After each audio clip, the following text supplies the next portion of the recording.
Matthieu chapitre 22, nous commençons au verset 1. Jésus, prenant la parole, leur parla de nouveau en parabole et il dit: Le royaume des cieux est semblable à un roi qui fit des noces pour son fils. Il envoya ses serviteurs appeler ceux qui étaient invités aux noces. Mais il ne voulut pas venir. Il envoya encore d'autres serviteurs en disant: Dites aux conviés, voici, j'ai préparé mon festin, mes bœufs et mes belles grasses sont tués. Tout est prêt, venez aux noces. Mais sans s'inquiéter de l'invitation, il s'en allait, celui-ci à son champ, celui-là à son trafic. Alors, bien aimé, avant qu'on continue, je voudrais qu'on comprenne bien ce passage des jours. Quand vous rentrez dans Jean 1, Jésus est venu sur les siens. Ils ne l'ont pas reçu. Dieu a manifesté son amour pour un peuple. C'est ainsi que Jésus parle en parabole. Pour que le peuple chez qui la parole a été destinée, quand il parle des noces, de la nourriture qu'il a bien préparée, il s'agit de la nourriture spirituelle. Alors, ceux qui étaient destinés à la consommer, il les appelle, ils disent non. Ça, c'est Jésus. Quand Dieu envoie le Seigneur Jésus, alors, vers son peuple qu'il a eu à aimer et qu'il aime, qu'est-ce qui se passe? On ne le reçoit pas. Jésus a été rejeté en Israël, un peu de partout. On formait les fous contre lui. Alors, ce sont ceux-là qui étaient invités qui ne sont pas venus. C'est pour cela que Dieu a envoyé Jésus et ils ne l'ont pas reçu. C'est pourquoi dans Jean 1 également, à tous ceux qui l'ont reçu, comme vous avez refusé la parole, il envoie au dehors, appeler les fous. C'est nous comme ça les fous, c'est nous comme ça les rejetés. Ce sont nous. On parle de nous. Venez. Et maintenant, mes bien-aimés, on t'a ramassé seulement. Sois même vraiment très galant pour consommer. On t'a ramassé seulement. Et tu arrives, peut-être tu peux commencer avant de mettre dans ta bouche, alors que tu n'es même pas dit. C'est pourquoi, à notre niveau, nous devions recevoir la parole avec beaucoup d'empressement. C'est-à-dire nous donner, prendre la chose au sérieux. Alors, quelqu'un disait à la soeur aujourd'hui, après avoir écouté l'exhortation, ce que ton pasteur a dit là, c'est vrai, mais est-ce qu'on peut trouver des gens qui mettent ça en pratique, vrai? Elle a dit, nous on met en pratique. Nous on met en pratique. Et pas à bon prison. Nous on met en pratique ce soir même. Ce qu'il dit, parce que cette femme, elle a mis beaucoup de temps là-bas. Elle a écouté, comme la soeur met souvent sur là-bas, fait là. Écoutez, dit que ton pasteur là, il dit la vérité. Mais est-ce qu'on va trouver combien de personnes qui vont mettre en pratique? Là, c'est dur. C'est une religieuse même.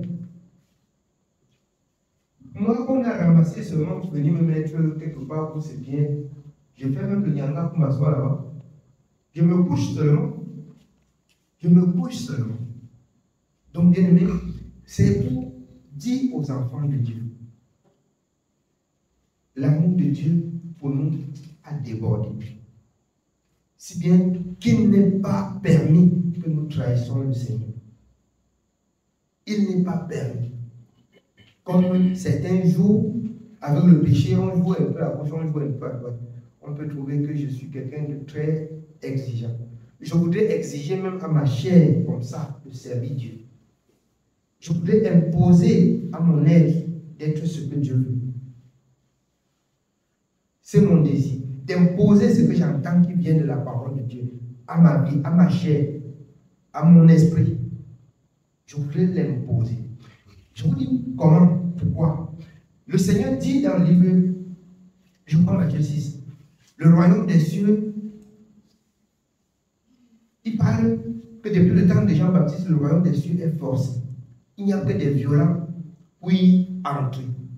C'est-à-dire la parole que je reçois, je dois lutter pour être comme cette parole dit, pour avoir une place.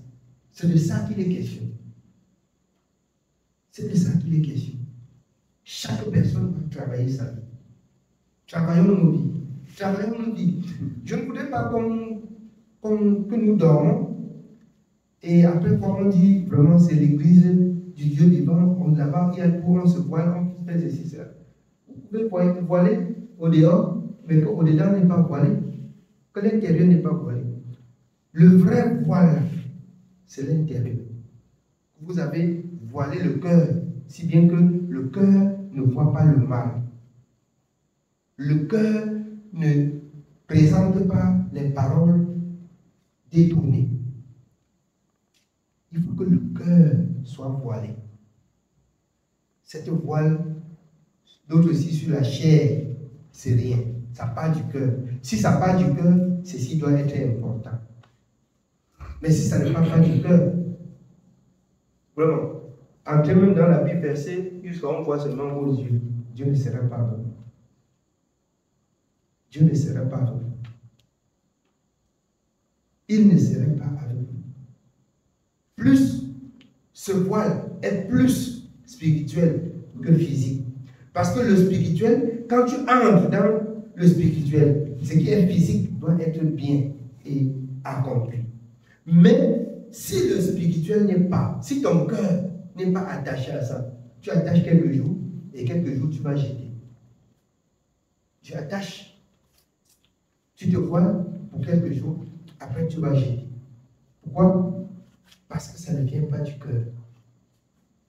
Parce que ça ne vient pas du cœur. Quand ça vient du cœur, on ne te dit pas ça. D'obéir à la parole. Il est venu chez les siens. Les siens ne l'ont pas reçu. Mais à tous ceux qui l'ont reçu, il donne le pouvoir de devenir enfants de Dieu. Nous travaillons pour que le Seigneur nous donne le pouvoir, comme dans Éphésiens, qu'il nous donne toutes les armes défensives et offensives, afin qu'il nous donne le pouvoir d'être un enfant de Dieu et de parler selon la parole de Dieu et que Dieu agit partout où nous parlons. Que Dieu agisse. Oui, bien aimé, on continue. Nous continuons au verset 6. Et les autres se saisirent des serviteurs, les outragèrent et les tuèrent. Le roi fut irrité. Mais on a tué les prophètes par rapport à cet évangile. C'est pas ça. Les hommes de Dieu ont souffert. On a tué Étienne, qui n'était pas le Seigneur. On arrête comme ça des serviteurs, on tape contre Dieu.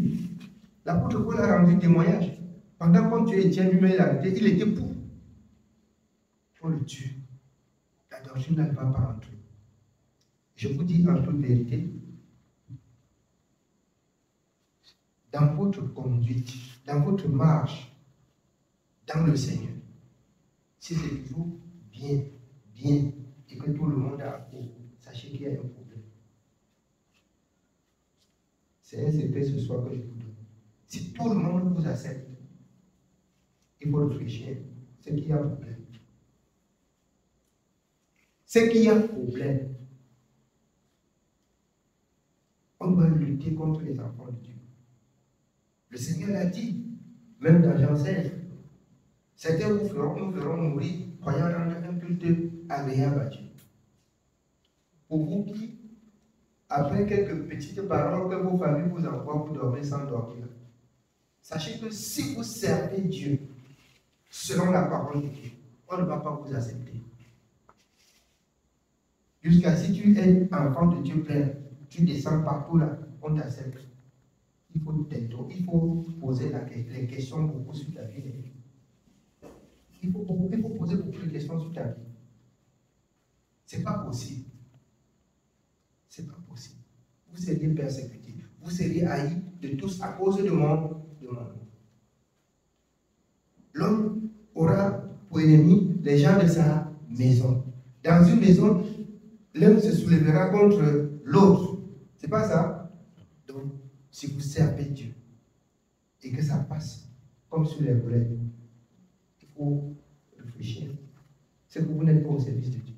Et je voudrais parler pour des enfants de Dieu, lorsqu'ils sont persécutés, ils se mettent aussi à tirailler avec le panier. Vous êtes hors jeu. Qu'il ne sorte de votre bouche aucune mauvaise parole. S'il y a lieu, quelques bonnes paroles qui peuvent édifier ceux qui vous écoutent. Qui peut édifier ceux qui vous écoutent.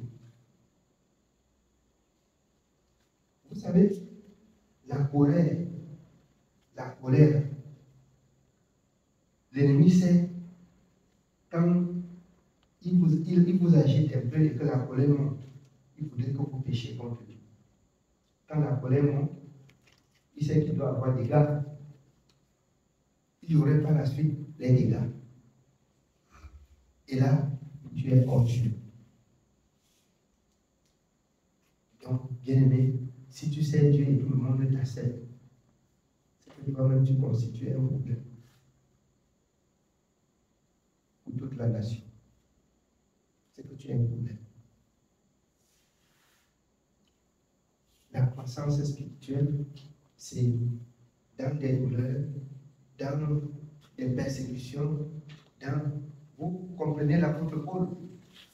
Si vous lisez bien, sa vie a été facile. Est-ce que sa vie a été facile? Mais c'est un monsieur que j'ai beaucoup admiré quand je lis. J'ai beaucoup admiré quand je lis. J'admire sa façon de servir. C'est un monsieur qui a combattu le bon combat, comme il a dit à la fin à Timothée. C'est un monsieur qui a achevé la course. Et c'est un monsieur qui ne doit pas discuter sa couronne avec quelqu'un. Il a connu des difficultés vis-à-vis de l'évangile. Et aujourd'hui, on peut, tant que tu dis que tu ne fais pas les funérailles, on fait les délégations pour t'insulter, tu veux mourir seul. On ne t'a même pas fauté comme on l'a fauté. Il a reçu les coups. Il a reçu les coups. Amen. Oui, bien aimé, on continue. Nous continuons au verset 7. Le roi fut irrité. Il envoya ses troupes, fit périr ses meurtriers et brûla leur ville. Alors il dit à ses serviteurs, les noces sont prêtes, mais les conviés n'en étaient pas dignes. Allez donc dans les carrefours et appelez aux noces tous ceux que vous trouverez. Ses serviteurs allèrent dans les chemins, rassemblèrent tous ceux qu'ils trouvaient méchants et bons, et la salle des noces fut pleine de conviés. Alors, méchants et bons. Chacun connaît comment il était méchant. Il y a eu des bons, il y a eu des méchants parmi nous. Et si quelqu'un reste encore dans sa méchanceté, c'est qu'il est prêt à périr. C'est qu'il est prêt à périr. Méchant et bon. C'est nous comme ça. Qu'on vient manger. Jésus est venu pas pour ceux qui se portent bien, mais pour ceux qui se portent mal. Et comment? Ceux qui se portent mal, il faut qu'ils reconnaissent qu'ils se portent mal et qui s'abaissent devant le Seigneur et que le Seigneur les relève. Dieu ne prend pas les gens qui ne sont pas fatigués. C'est-à-dire, quand tu n'es pas fatigué, Dieu trouve que quand tu trouves que tu as encore un peu de force, tu ne peux pas changer avec Dieu. Mais quand tu trouves que tu ne peux rien, et tu te montres spirituellement et physiquement devant Dieu que tu ne peux pas. C'est là où Dieu agit. Mais quand tu as ta force, comment tu as la force pour mettre la table sur ta tête? On va t'aider. C'est pas ça? Tu as la force pour porter même la maison aussi, la forme, on va t'aider. Mais si tu dis que vraiment, je vais déplacer ça, je n'ai pas de force. Vous voyez, tu demandes le secours là dehors. Là dehors, tout le quartier sort pour porter la maison. Il n'arrive pas. Si tu es juste selon la parole de Dieu, un ange va venir. Les gens vont croire que ce sont Dieu qui ont porté. L'ange là va porter des choses. Si tu es juste. Tu vas voir la main des hommes. Mais celui qui est spirituel va voir la main de Dieu. Voilà la foi. Que le Seigneur dit, si vous avez la foi comme une petite graine de sénévé, vous pouvez demander à cette montagne, ôte-toi de là. Et vous voyez la chose s'accomplir. Mais sur la parole, dans la justice, quand tu dis, Dieu envoie des anges forts, ils balancent. Ils balancent. Et une foi en Dieu. Quittons la voie du péché. Laissons, abandonnons. Donnons-nous à l'Éternel. 2 Chroniques 15. L'Éternel est avec nous quand nous sommes avec lui. Quand nous le cherchons, il se laisse trouver. Quand nous l'abandonnons, lui aussi, il nous abandonne. C'est la vérité. C'est la vérité. Oui, bien aimé. Et la salle des noces fut pleine de convives.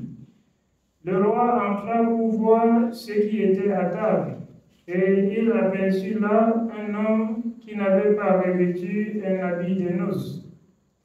Il lui dit, « Mon ami, comment es-tu entré ici sans avoir un habit de noces ?» Cet homme eut la bouche fermée. Alors le roi dit au serviteur, « Liez-lui les pieds et les mains, et jetez-le dans les ténèbres du dehors, où il y aura des pleurs et des grincements de dents. Car il y a beaucoup d'appelés, mais peu d'élus. » Il y a beaucoup d'appelés, mais peu d'élus. Je veux savoir quelque chose. Si on a compris cette parole, celui qui est entré n'étant pas digne. Vous savez de qui il s'agit? De l'adversaire de la parole. Quelqu'un ne peut pas venir à Jésus étant possédé des ennemis. Dieu le laisse le servir.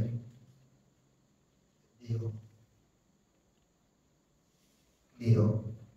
Vous allez m'excuser de prendre toujours l'exemple sur notre bien-aimé Frida. Quand elle est entrée, les autres sont aussi entrés. C'est pas ça? Mais la suite, c'est quoi? Jésus a dit, dehors. Vous n'êtes pas digne. Dehors. Alors, ma maison, c'est une maison de prière et de sainteté. Puisqu'elle a accepté, assister aux noces, vous n'êtes pas digne. Dehors. Dehors. C'est le mauvais esprit. C'est l'ennemi qui lui met dehors. Certainement, vous avez beaucoup lu cette parole, mais vous arrivez, vous demandez toujours que le Seigneur dit qu'on fait sortir qui. Et vous croyez que vous avez beaucoup fréquenté. Vous comprenez. Aujourd'hui, vous avez compris, non? Dehors. Tu n'es pas digne. Tu n'es pas digne. Quand vous rentrez dans son nom, le méchant ne résiste pas à l'assemblée des... Il peut entrer, mais il ne va pas rester. C'est pas ça. Tu es entré, ils t'ont suivi, mais ils ne sont pas restés. On ne comprend pas le sens des effectifs. Et on a toujours tendance de croire qu'on connaît. Dehors. Oui, bien aimé. Nous continuons au verset 15. Alors les pharisiens allèrent se consulter sur le moyen de surprendre Jésus par ses propres paroles. Ils envoyèrent auprès de lui leurs disciples avec les Hérodiens, qui dirent: Maître, nous savons que tu es vrai et que tu enseignes la voie de Dieu selon la vérité, sans t'inquiéter de personne, car tu ne regardes pas à l'apparence des hommes. Dis-nous donc ce qu'il t'en semble. Est-il permis ou non de payer le tribut à César? Jésus, connaissant leur méchanceté, répondit: Pourquoi me tentez-vous, hypocrite? Montrez-moi la monnaie avec laquelle on paye le tribut. Et ils lui présentèrent un denier. Il leur demanda: De qui sont cette effigie et cette inscription? De César, lui répondirent-ils. Alors il leur dit: Rendez donc à César ce qui est à César et à Dieu ce qui est à Dieu. Ça veut dire quoi? Il entre quelque part où on paie. Vous savez, à l'ancien temps, on payait la taxe humaine. C'est ça, non? Il entre quelque part où il faut payer. On les pauvres, vous dites tu payes ou tu ne payes pas. C'est une instruction pour nous qui écoutons aujourd'hui. Si l'État a dit qu'on paye l'impôt, remettez à l'État ce qui est à l'État et laissez à Dieu ce qui est à Dieu. Payez vos impôts. Payez vos impôts. C'est pas ça? Payez vos impôts. Remettez à César ce qui est à César. Ça, c'est pour le monde. Et remettez au monde ce qui est au monde. À Dieu ce qui est à Dieu. Oui.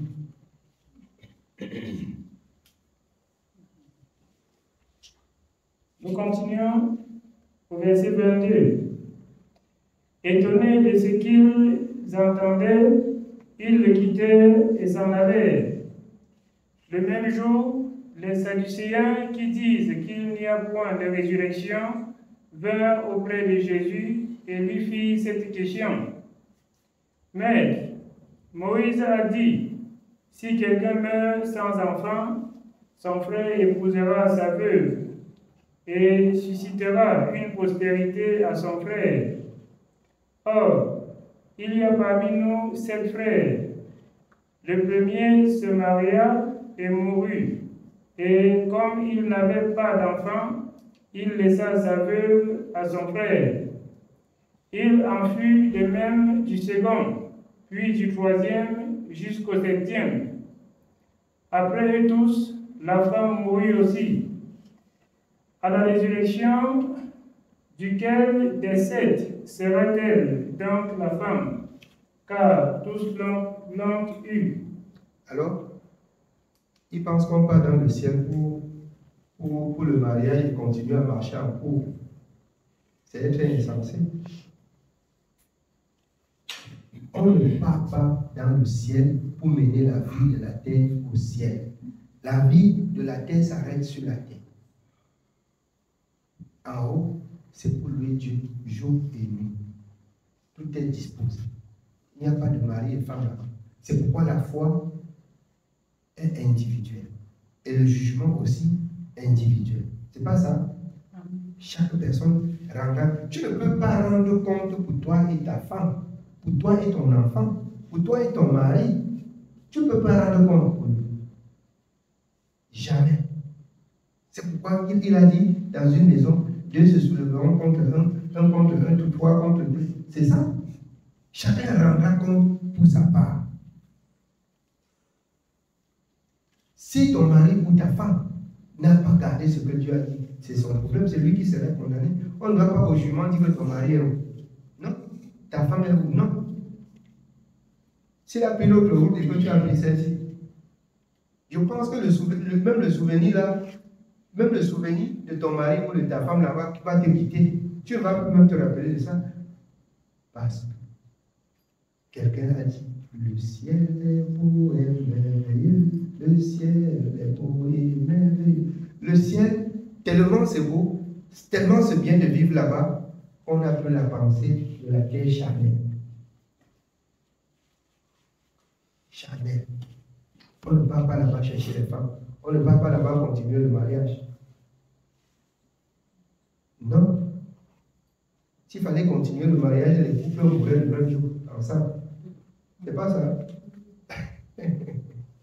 C'est que les couples mourraient le même jour ensemble, on les enterre ensemble. Mais dans le ciel, c'est pas ça, bien aimé. Le ciel juge personne par personne. La récompense de l'un n'est pas par l'autre chez l'autre. Jamais. Oui, bien aimé.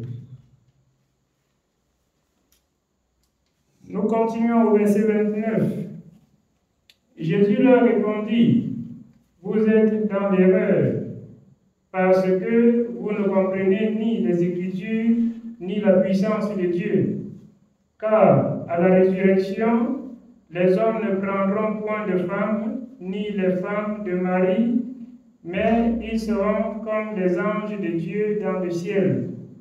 Pour ce qui est de la résurrection des morts, n'avez-vous pas lu ce que Dieu vous a dit?